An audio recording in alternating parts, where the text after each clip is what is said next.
Giuseppina, that was absolutely gorgeous. Thank you so much. Put us in a beautiful, unified, peaceful place to start a celebration of Michael's life. Welcome to Michael's celebration. I'm Mary Jo, I'm Michael's sister.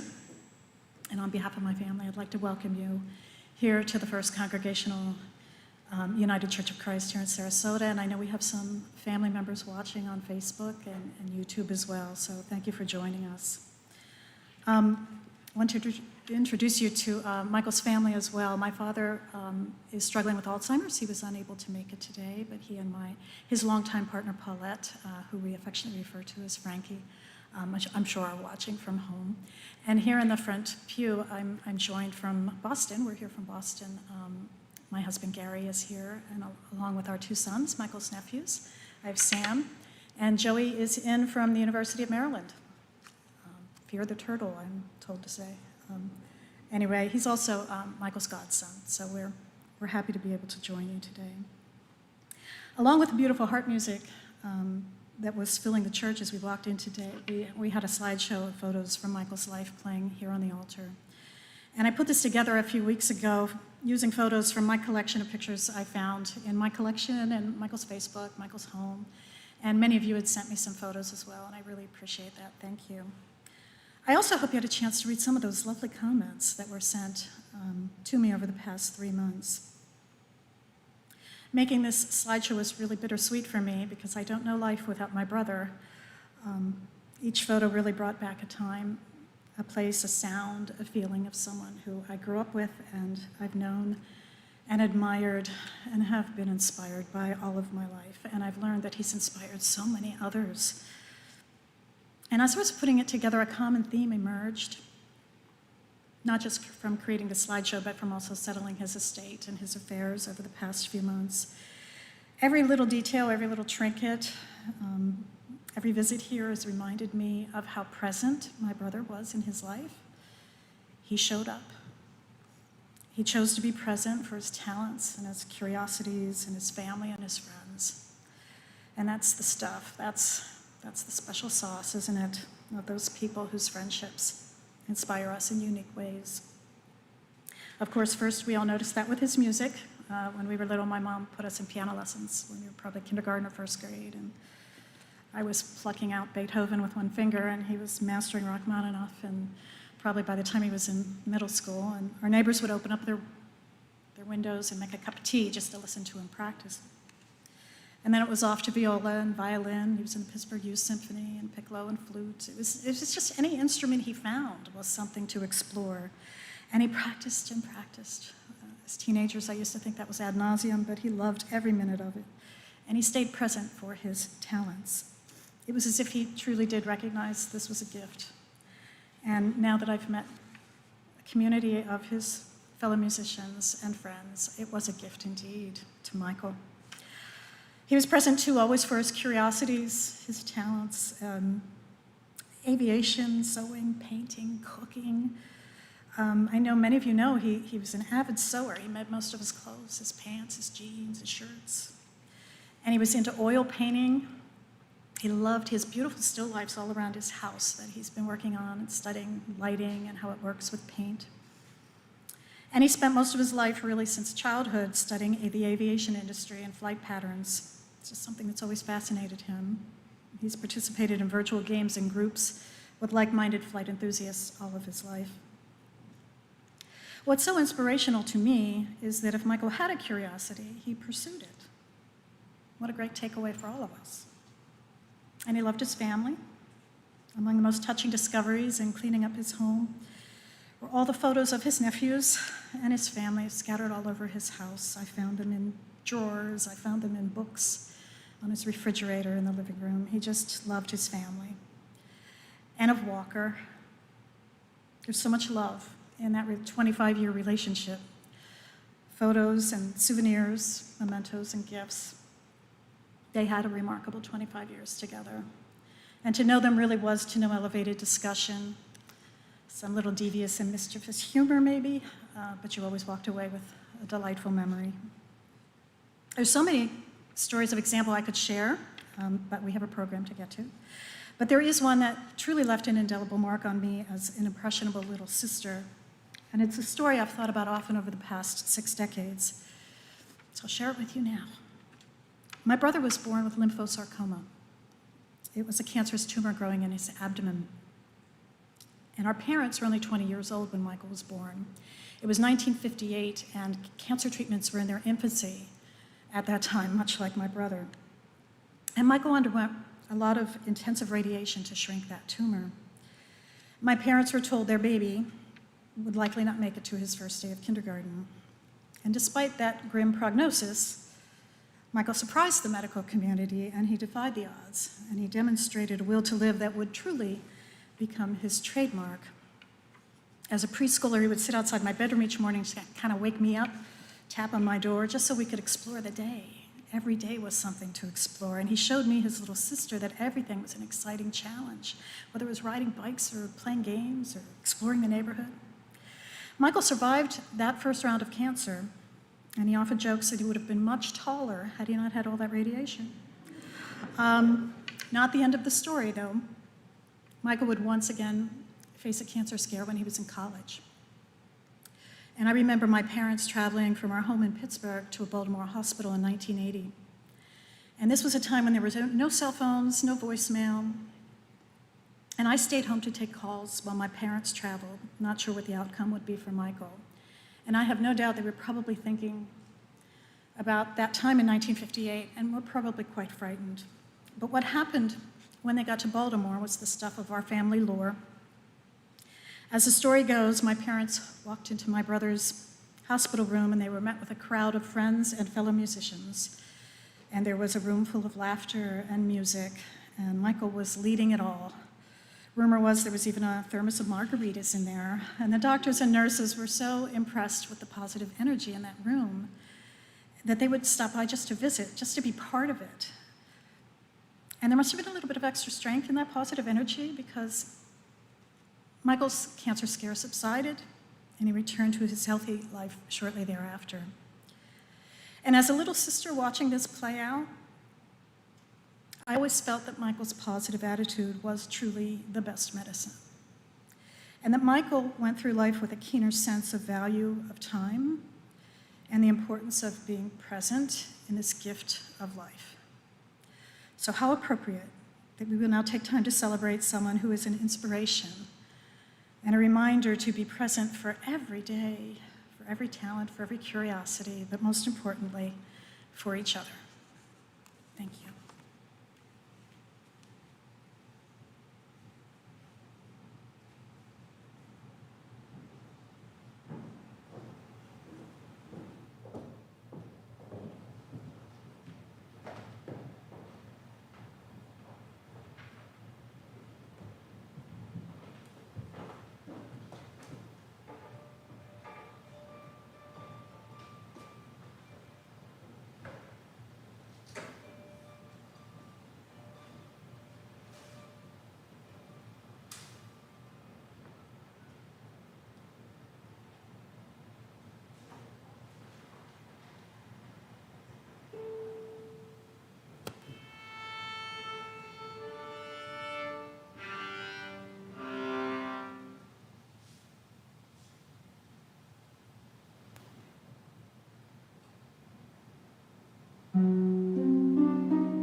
One of the things I always loved about being friends with Michael McClelland was to meet the incredibly interesting people in his life.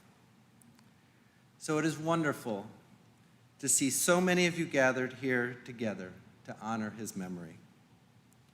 It is hard to encapsulate a man of so many talents and interests into a few words, but I look forward to hearing all the stories that will be shared today. Michael spoke frequently of his belief that life didn't end after death, and got a kick out of telling me of the many ways that his husband Walker continued to communicate with him after his passing.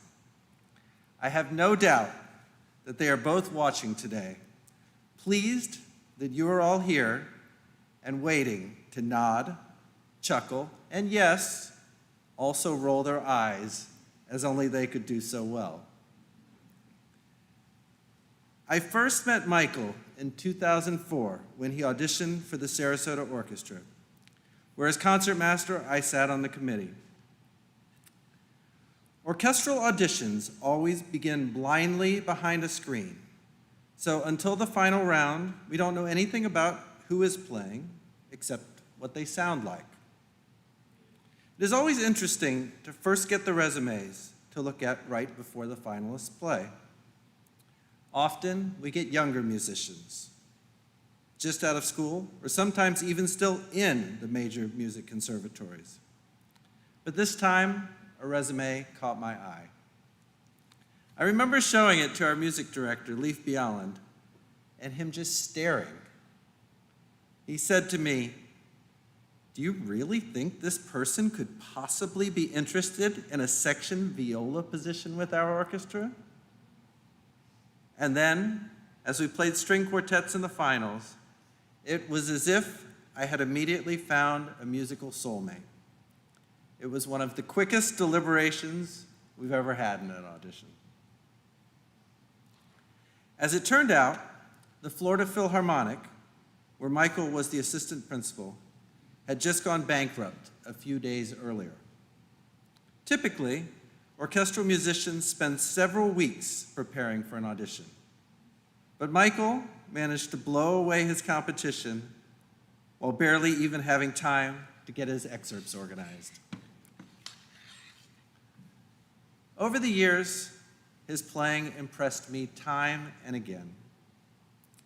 Shortly after he arrived, Michael had to step up to play principal for Arnold Schoenberg's Verklärte Nacht, a fiendishly difficult piece with lots of solos. Not an easy thing to do as a section player, and his playing was flawless.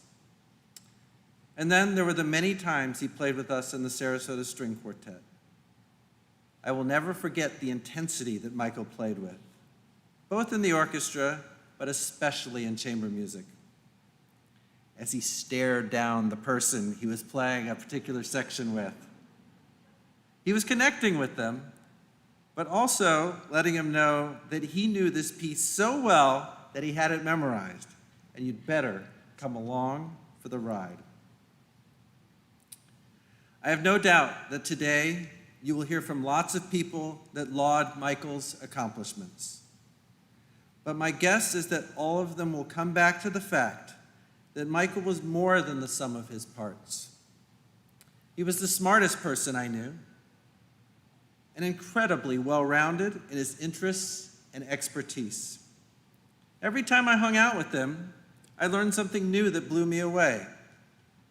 That he had his pilot's license, or he made his own clothes, or that he played the flute and the harp, or even that he had qualified to be a Jeopardy contestant. He was a devoted partner to Walker, even in the difficult last few years. Michael was a leader in every sense of the word, and yet loved being the supportive spouse. I loved hearing Walker tell his grandiose stories as Michael filled in the details and the background as they went along. He was opinionated, yet humble, never forcing his views upon anyone, and yet persuasive in his conversations. Those who served on a committee with Michael knew that he was the one to make the pitch to management. He was the one to write the letter to the board, and he was the one to make the presentation to the musicians. He devoted himself to the Sarasota Orchestra, He devoted himself to our community, and he devoted himself to the people that he cared about. Most of all, his friendship is what I will always remember. He and Walker hosted the engagement party for CY and me.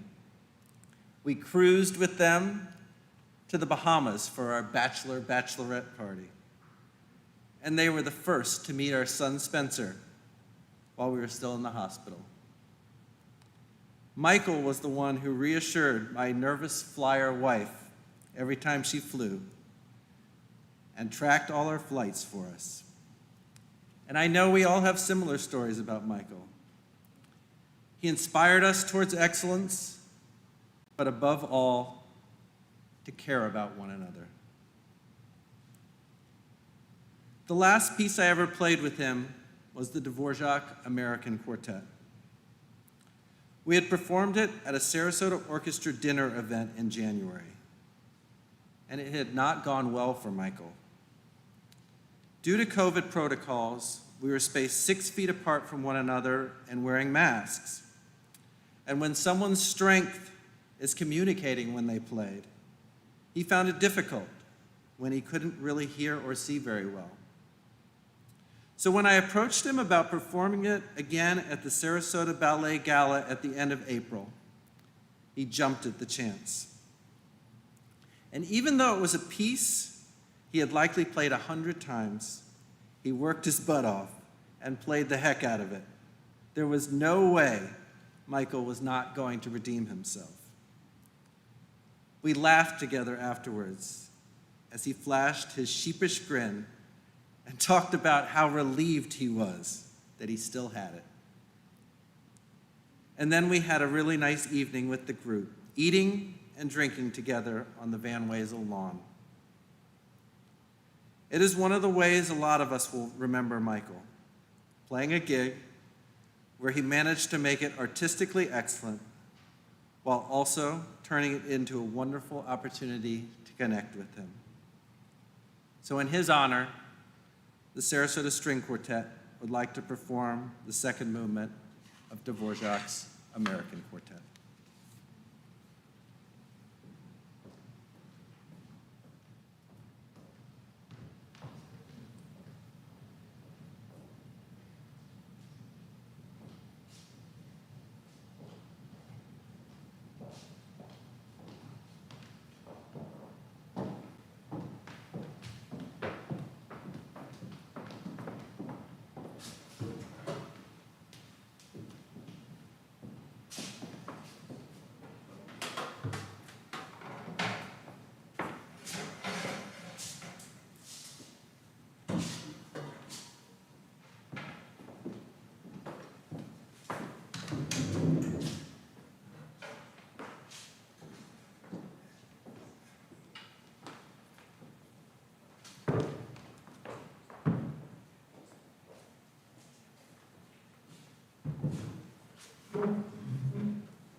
Michael McCLELLAND did more good for more people during the last 18 months of his life than most people do during 18 years.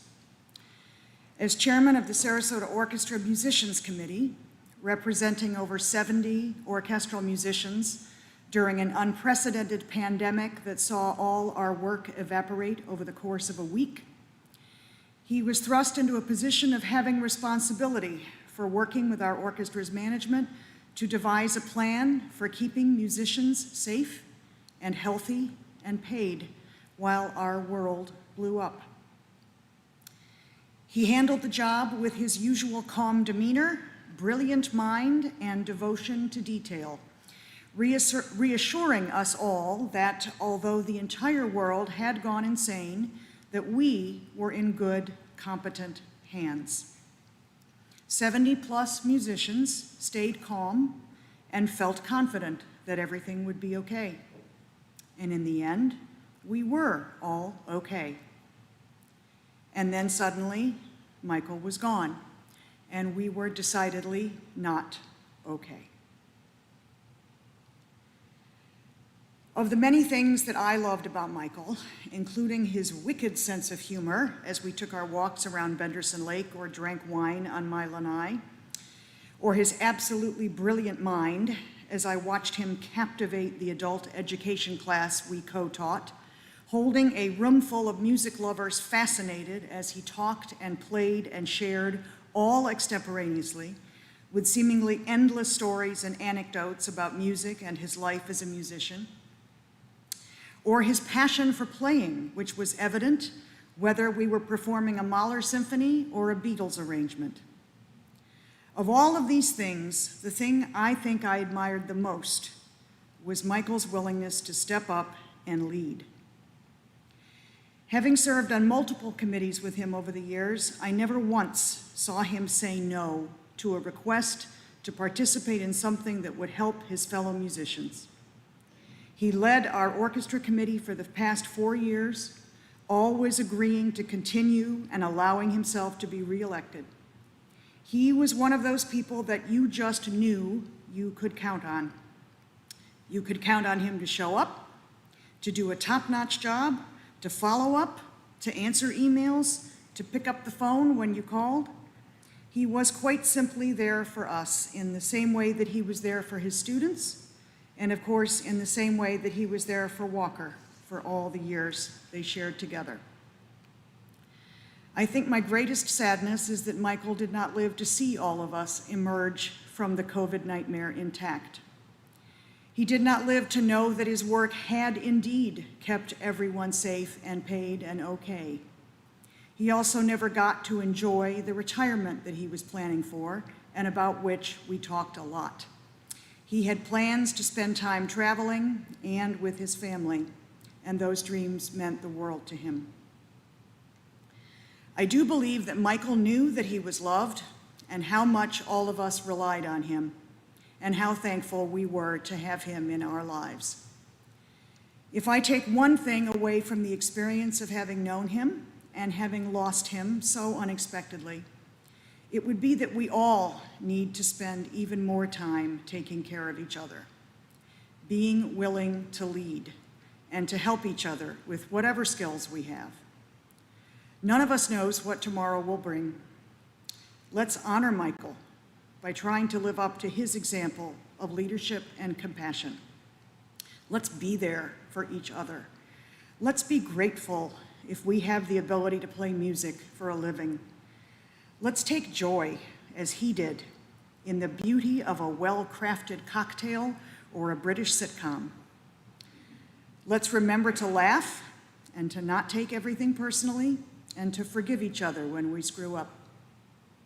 Michael worked tirelessly and made the world a better, easier place for a lot of people. Let's continue to try to do the same for as long as we can and for as many people as we can. Because in the end, that's all that really matters.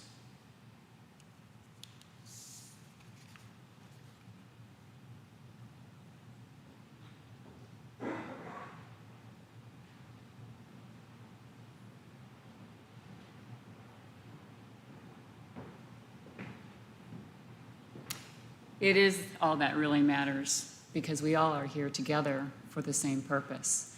And Michael knew that. Michael knew that it takes just one person to pull a group of people together. And he always did that, not only in your community, but as his neighbor, he did it in our community also. Michael was there and present for everything. In fact, when COVID first started and we were literally harbored into our homes, we kind of like looked at each other through the windows, waved, that kind of thing. And I remember I went to Michael, and he was not abashed from opening the door and saying, let's chat, because he would come over to my house often for dinners. He loved having dinners over there. We cooked together, it was wonderful. But what we decided to do was not only bring music to life again, but bring it into our community. And we have a very modest, very small community. But with that, everybody was harbored again into their homes. And what he did was he put on a private concert for us. And I thought, well, I'm going to put out all these little, flyers, and we'll see how many people we can get. It was marvelous, and Michael was beyond happy to know that everybody came out to listen to his music. But it was his music that brought joy to us.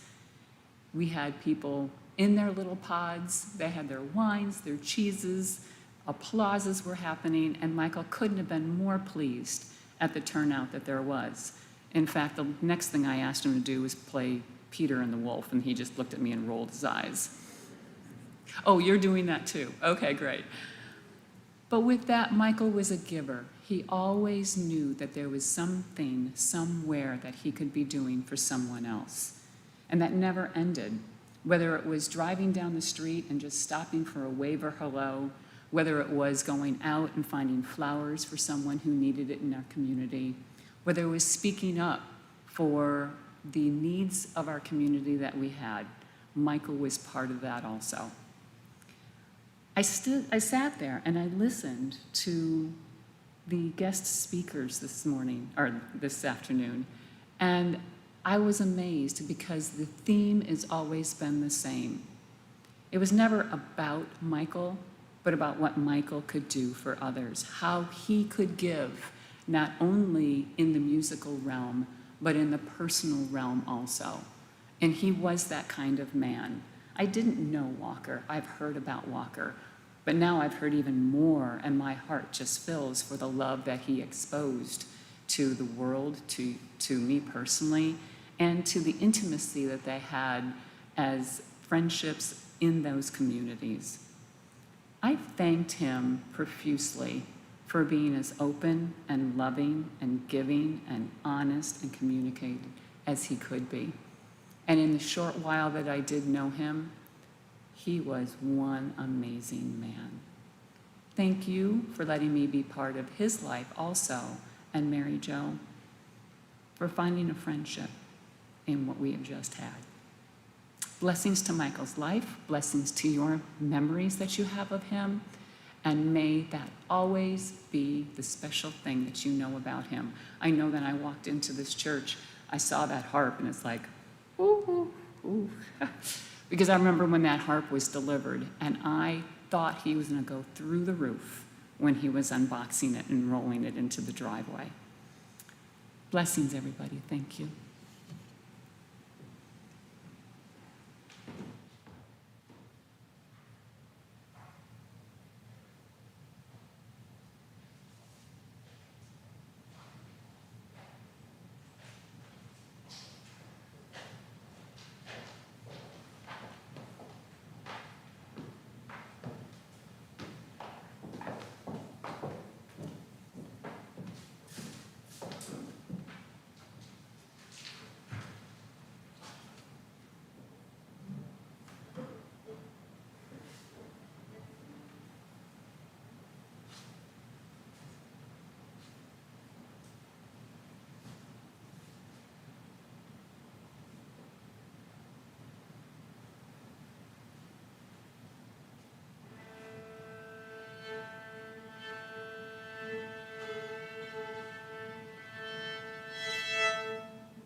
Hey everybody, my name is Nathan Frantz. I was Michael's stand partner in the orchestra for 17 years. To be someone's stand partner is a special relationship. You are sharing your workspace in the most intimate way. You share your desk. You share your music. You share your pencil. Your stand partner's markings become your markings. Your fingerings become theirs. Their bowings are your bowings. Over time, the way you interpret and play music seeps into the way they play and vice versa.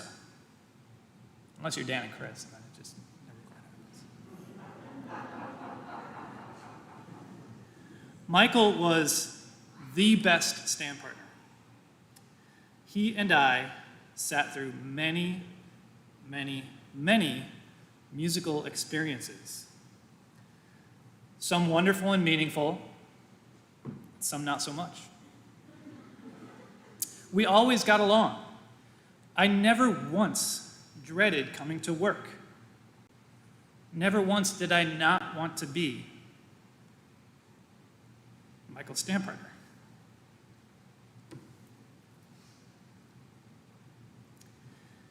If one of us felt things getting tense or awkward, we'd be ready with a joke or comment to diffuse the situation.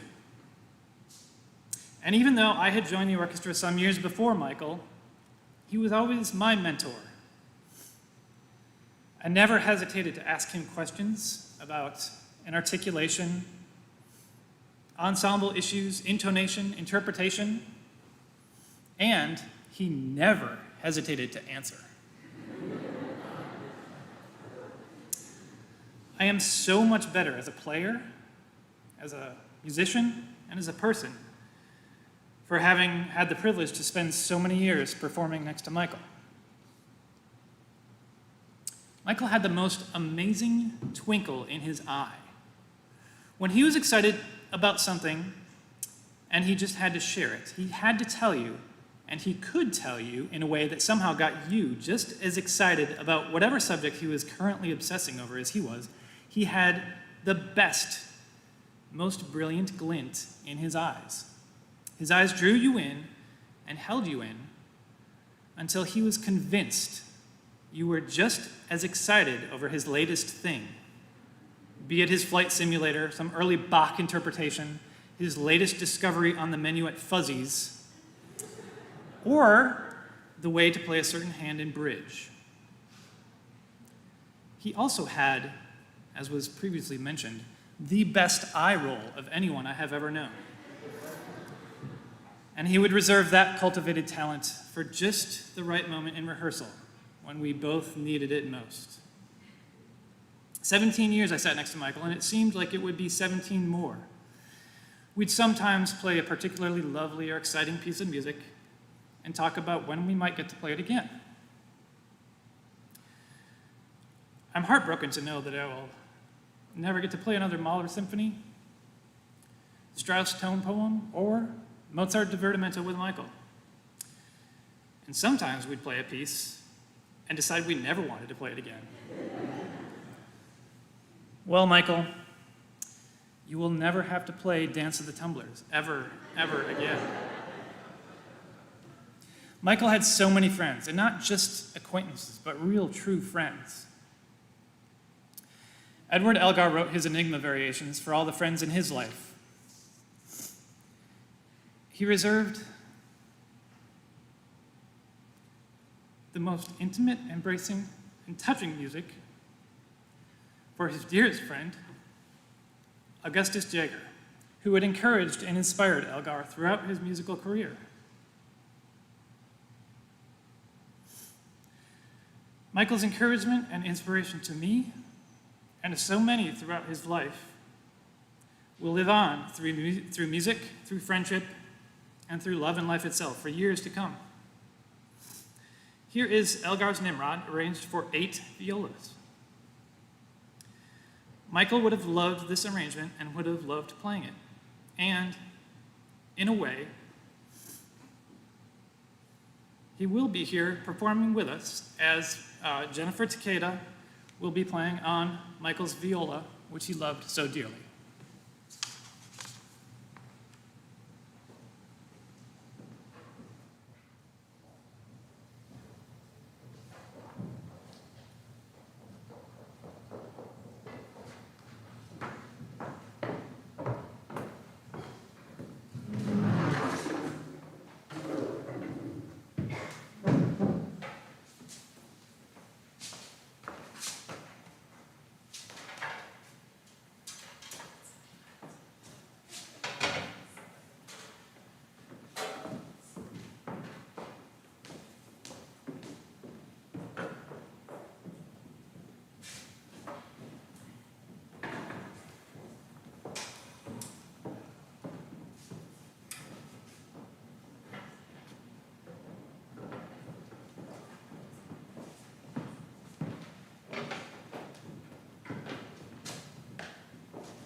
There's so much love, respect, and talent in this room. I'm overwhelmed.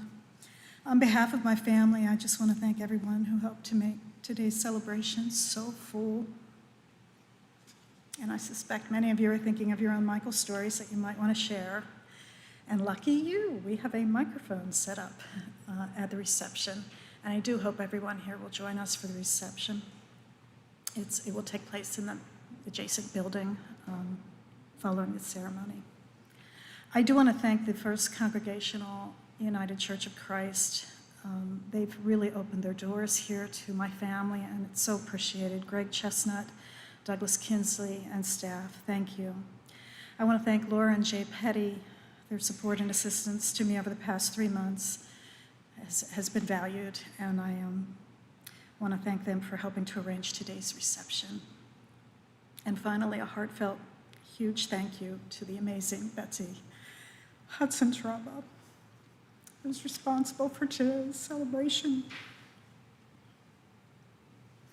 Betsy's a fellow musician and friend of Michael's, and she's been by my side in extraordinary ways over the past 3 months. She's virtually held my hand in Boston from her home in Sarasota, and she's been by my side with answers to every question I've had along the way. Betsy, you filled the role of my brother at a very lonely time in my life, and I truly appreciate it. Michael was given a life, and as only he can, he created a masterpiece. Like so many of you, I'm so inspired and blessed to have had him in my life. I remain an adoring little sister, and my heart is so full. Bravo, Michael. Bravo. Well done.